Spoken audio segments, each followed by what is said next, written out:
नमस्कार दोस्तों, मैं हूं संतोष पाठक और आप लोग देखना शुरू कर चुके हैं संतोष पाठक ऑफिशियल यूट्यूब प्लेटफॉर्म। पश्चिम बंगाल में भारतीय जनता पार्टी को मिली जीत का अब साइड इफेक्ट भी पड़ता हुआ दिखाई देता हुआ नजर आ रहा है। भारतीय जनता पार्टी के दोनों सहयोगी नीतीश कुमार और चंद्रबाबू नायडू भी सदमे में आ गए हैं और अब हालत ये हो गई है कि नीतीश कुमार को अपने एक बड़े फैसले से पीछे हटना पड़ा है। नीतीश कुमार को अपने एक बड़े दांव जो उन्होंने खेल दिया था, जो उन्होंने चल दिया था, अब उस बड़े दांव को वापस लेना पड़ा है और अब सवाल उठ रहा है कि क्या नीतीश कुमार का पैर पीछे खींचने का मतलब ये है कि इस देश में क्षेत्रीय दलों की राजनीति पूरी तरह से खत्म हो गई है? क्या नीतीश कुमार के बाद अब उनके बेटे निशांत कुमार के साथ भी एक बड़ा खेला हो गया है? उस बड़े खेले की कहानी आपके सामने लेकर आया हूं, लेकिन मोटे तौर पर जरा चुनावी राज्यों के बारे में थोड़ा सा बता दूं कि तमिलनाडु में विजय को शानदार जीत तो मिली थी, टीवीके को शानदार जीत तो मिली थी, सबसे बड़ी पार्टी तो वो बन गए थे, लेकिन बहुमत का जुगाड़ नहीं हो पा रहा है। कांग्रेस का साथ देने के बाद बहुमत का जुगाड़ बावजूद भी नहीं हो पा रहा है, इसलिए वो मामला टलता हुआ नजर आ रहा है। बताया जा रहा है कि तमिलनाडु में 7 मई को नई सरकार का शपथ ग्रहण समारोह जो कि तय हो गया था वो टल सकता है। टीवी के चीफ विजय ने बुधवार को लोक भवन में राज्यपाल से मिलकर सरकार बनाने का दावा पेश किया है। सूत्रों के मुताबिक विजय ने 113 विधायकों का समर्थन पत्र सौंपा है। समर्थन पत्र में टीवी के 107 और कांग्रेस के 5 विधायकों के हस्ताक्षर है।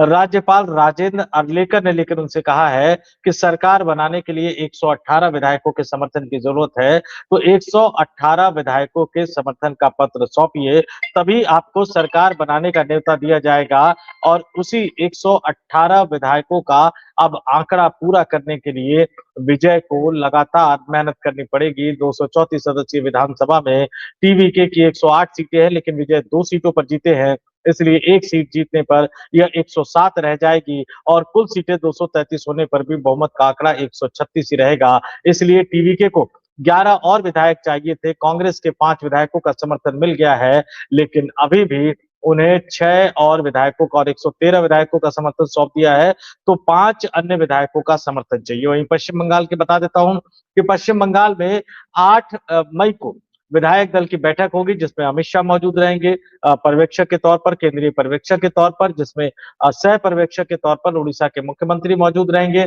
और 8 मई को पश्चिम बंगाल में भारतीय जनता पार्टी के विधायक दल का नेता चुना जाएगा। ज्यादा संभावना इस बात की है कि शुभेंदु अधिकारी ही नेता चुने जाएंगे और 9 मई को कोलकाता के ब्रिगेड ग्राउंड में भारतीय जनता पार्टी का पश्चिम बंगाल में पहला मुख्यमंत्री शपथ लेता हुआ नजर आएगा। यानी भारतीय जनता पार्टी के मुख्यमंत्री का शपथ ग्रहण समारोह 9 मई को कोलकाता के ब्रिगेड परेड ग्राउंड में सुबह 10 बजे होगा और इसको एक भव्य, आपको विधायक दल की बैठक में थोड़ा सा करेक्शन कर दूं कि विधायक दल की बैठक 7 मई को बुलाई गई है और इसके बाद एक भव्य समारोह होगा पश्चिम बंगाल में भारतीय जनता पार्टी की सरकार के बनने का। इस शपथ ग्रहण समारोह में प्रधानमंत्री नरेंद्र मोदी भी मौजूद रहेंगे, गृह मंत्री अमित शाह भी मौजूद रहेंगे, रक्षा मंत्री राजनाथ सिंह, बीजेपी के अन्य दिग्गज नेता भी मौजूद रहेंगे, उत्तर प्रदेश के मुख्यमंत्री योगी आदित्यनाथ भी मौजूद रहेंगे, महाराष्ट्र के मुख्यमंत्री देवेंद्र फडणवीस भी मौजूद रहेंगे। इसके अलावा मध्य प्रदेश, छत्तीसगढ़, राजस्थान, भारतीय जनता पार्टी शासित तमाम राज्यों के मुख्यमंत्री और उप मुख्यमंत्री मौजूद रहेंगे और सहयोगी दलों से यानी एनडीए गठबंधन में शामिल सहयोगी दलों के नेताओं को भी शपथ ग्रहण में शामिल होने का न्योता भेज दिया गया है। तो ये तमिलनाडु मैंने बता दी है आपको, ये हलचल जो पश्चिम बंगाल में आई है वो भी मैंने बता दी है, लेकिन इस हलचल का असर अब बिहार की राजनीति पर कैसे बढ़ रहा है और निशांत कुमार जो कि यात्रा के जरिए बिहार के लोगों से कनेक्ट होने की कोशिश करके नेता बनने से पहले, यानी वो विधायकों का नेता बनने से पहले या विधानसभा विधान परिषद की राजनीति शुरू करने से वो जनता के बीच में जाना चाहते थे, लेकिन भारतीय जनता पार्टी ने निशांत के इस इरादे पर एक तरह से ब्रेक लगा दिया है और नीतीश कुमार को न जाने किस मजबूरी में ये भारतीय जनता पार्टी के आलाकमान का फैसला मानना ही पड़ा है।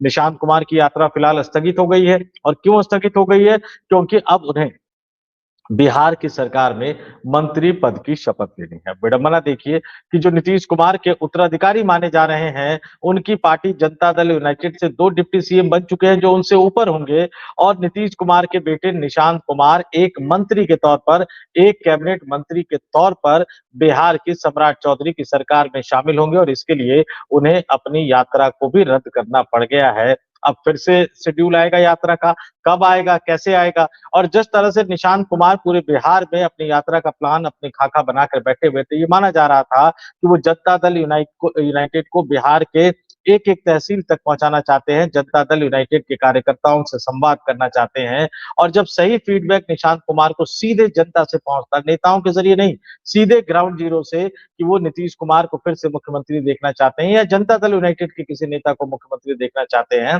तो सम्राट चौधरी के लिए दिक्कतें पैदा हो जाती, भारतीय जनता पार्टी के लिए दिक्कतें पैदा हो जाती। इसलिए जो निशांत कुमार उप मुख्यमंत्री बनने के लिए तैयार नहीं हुए, जो निशांत कुमार सम्राट चौधरी के शपथ ग्रहण समारोह में भी जाने को तैयार नहीं हुए, जो निशांत कुमार किसी पद को स्वीकार करने को तैयार नहीं हुए, अब उन पर दबाव डालकर उन्हें मंत्री का पद स्वीकार करने के लिए मजबूर किया जा रहा है।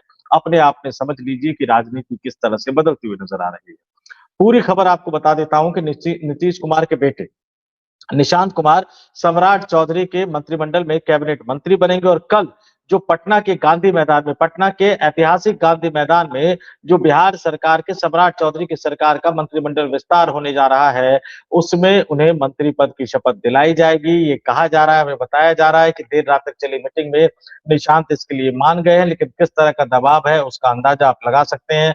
आज 6 मई की तारीख है, कल शपथ ग्रहण समारोह है पटना में और इसीलिए 7 मई को जो सद्भावना यात्रा पर वो निकले हुए थे, 7 मई की उनकी सद्भावना यात्रा रद्द हो गई है। वे कल शपथ ग्रहण समारोह में शामिल होंगे, मंत्री पद की शपथ लेंगे और उनकी यात्रा का शेड्यूल फिर से जारी किया जाएगा, देखना होगा। ये बताया जा रहा है कि 9 मई से फिर से शुरू करेंगे, लेकिन क्या उनकी यात्रा का शेड्यूल फिर से होगा और क्या फिर से उनकी यात्रा जारी होगी?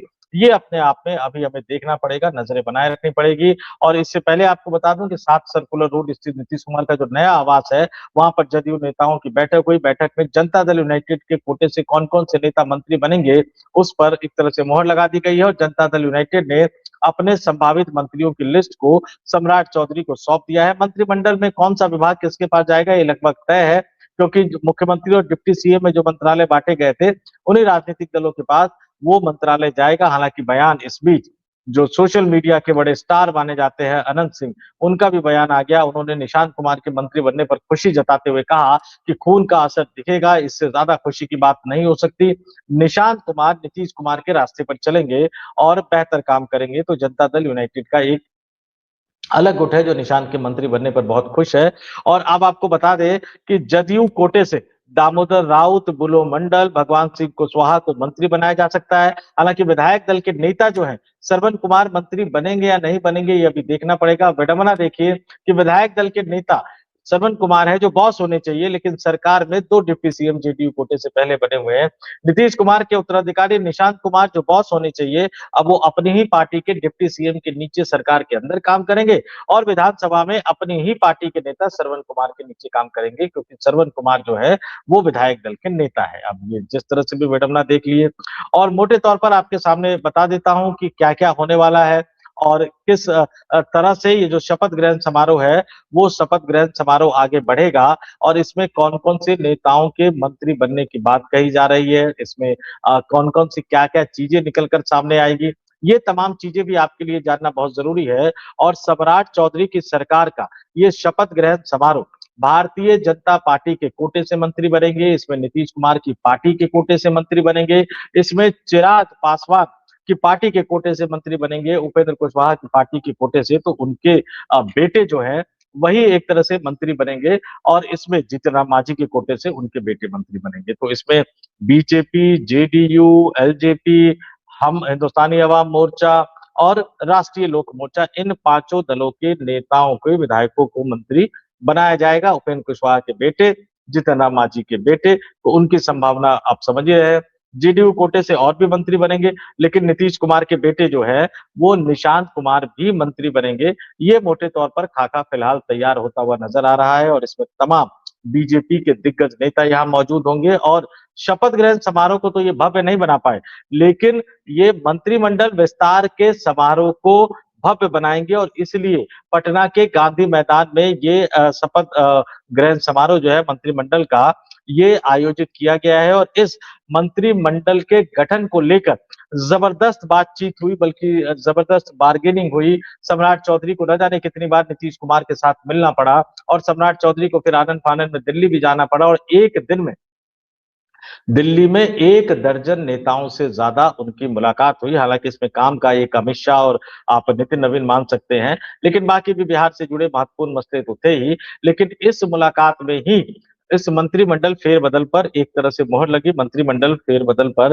मंत्रिमंडल विस्तार पर एक तरह से मैं कहूं तो एक तरह से मोहर लगी। और एक सबसे बड़ा सवाल जो लोगों के दिमाग में उठ रहा है कि क्या जिनके साथ उनकी अदावत है, विजय सिन्हा, जिनकी सिक्योरिटी घटा दी गई, जिनके साथ वीडियो बहुत वायरल हो रहा है और जो डिप्टी सीएम थे सम्राट चौधरी की तरह ही और जिनके मुंह से सम्राट चौधरी के नाम का प्रस्ताव भारतीय जनता पार्टी के विधायक दल की बैठक में करवाया गया था, बाहर आकर जिन्होंने अपनी नाराजगी को सामने रखने में कोई गुरेज नहीं किया था, क्या वो विजय सिन्हा सम्राट चौधरी की सरकार में एक मंत्री के तौर पर शामिल होंगे? क्योंकि अब उप मुख्यमंत्री बनने की संभावना तो खत्म हो गई है, डिप्टी सीएम जेडीयू के कोटे से 2 बन गए हैं।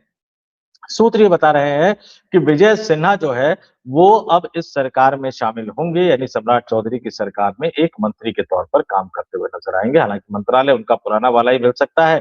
और मैं नाम बता देता हूं कि जेडीयू कोटे से मैंने तमाम नाम आपके सामने रख दिए हैं। उसमें श्रवण कुमार पर हमें नजर बनाए रखनी होगी कि उनको बनाया जाता है कि नहीं बनाया जाता। निशांत कुमार मंत्री बनने जा रहे हैं, अशोक चौधरी, लेसी सिंह, मदन साहनी, सुनील कुमार, जमा खान, शीला मंडल, भगवान सिंह कुशवाहा और बीजेपी से पुराने मंत्रियों को ही रिपीट करने की बात कही जा रही है। 1-2 मंत्री जो हैं वो जातीय समीकरण से थोड़ा-सा अलग हटके बनाया जा सकता है और बाकी छोटे दलों से मैंने आपको बता दिया कि छोटे दलों से जो है वो तमाम वही नाम होंगे परिवार से जुड़े हुए जो पहले थे। लेकिन इस बीच जो खबर आ रही है कि नीतीश कुमार की पार्टी जनता दल यूनाइटेड, अब खबर कितनी सच है, कितनी सही है हमें देखना पड़ेगा कि 16 मंत्री पद मांग लिए हैं। कैसे एडजस्ट किया जाएगा, किस तरह से एडजस्ट किया जाएगा, ये अभी आने वाली बात है, उसको लेकर हमें देखना पड़ेगा। लेकिन मोटे तौर पर ये मान लीजिए कि पश्चिम बंगाल की जीत के बाद ये नीतीश कुमार और निशांत कुमार का एक सरेंडर है। निशांत कुमार बिहार में जनता दल यूनाइटेड को मजबूत करना चाहते थे, लेकिन भारतीय जनता पार्टी उन्हें ऐसा करने का मौका नहीं देना चाहती। अब जब वो सरकार में शामिल हो जाएंगे तो भले ही यात्रा करते रहे, लेकिन सरकार के मंत्रालय, जो मंत्रालय उनको मिलेगा, उसकी परफॉर्मेंस भी तो देखी जाएगी और अगर वो परफॉर्मेंस सही नहीं रही तो फिर उनके उत्तराधिकारी बनने के दावे पर भी कई तरह के किंतु परंतु खड़े हो जाएंगे। और इसलिए नीतीश कुमार और निशांत कुमार दोनों ने मिलकर तय किया था कि जब भी निशांत को सरकार में लाया जाए, उन्हें सुप्रीम लीडर के तौर पर लाया जाए और इससे पहले वो जनता में घूमे, पार्टी के नेताओं से मुलाकात करे, बैठक करे, लोगों से मुलाकात करे। लेकिन भारतीय जनता पार्टी या नरेंद्र मोदी अमित शाह की जोड़ी में कहूं तो वो नीतीश कुमार के इस खेले को समझ गए हैं और उन्होंने कह दिया कि नहीं, निशांत कुमार को मंत्री तो बनना पड़ेगा, मंत्रालय तो लेना पड़ेगा। यानी मानकर चल लीजिए कि जिस बात की बात कही जा रही थी कि जनता दल यूनाइटेड के अस्तित्व को लेकर गहरा सवाल तो खड़ा हो गया है। नीतीश कुमार एक तरह से रिटायर हो चुके हैं और निशांत कुमार को अब सरकारी लाल फीताशाही के दायरे में फंसा दिया जाएगा और यकीन मानिए उन्हें जो भी मंत्रालय दिया जाएगा, आने वाले दिनों में उनको एक फ्लॉप मंत्री साबित करने की कोशिश की जाएगी। यानी जनता दल यूनाइटेड के नेतृत्व पर उनकी दावेदारी को पूरी तरह से खारिज करने की कोशिश की जाएगी। क्या मैं जो कह रहा हूं वो सच है? क्या वैसा ही कुछ होने जा रहा है? क्योंकि मैंने पहले भी कहा था आपको कि निशांत कुमार को भारतीय जनता पार्टी कम से कम नेता नहीं बनने देगी नीतीश कुमार की तरह, कि वो नीतीश कुमार वाले 15-20% वोट बैंक पर कब्जा जमा ले, कुंडली जमा ले, उसी तरह से जिस तरह से नीतीश कुमार जमाए बैठे थे और बीजेपी और आरजेडी से बार्गेनिंग करते रहते थे, इस तरह की ताकत कम से कम निशांत कुमार की बनने नहीं देगी भारतीय जनता पार्टी और लगभग वैसा ही हो रहा है। आपका क्या मानना है? कमेंट करके जरूर बताइएगा। कौन-कौन से नेता मंत्री बन सकते हैं?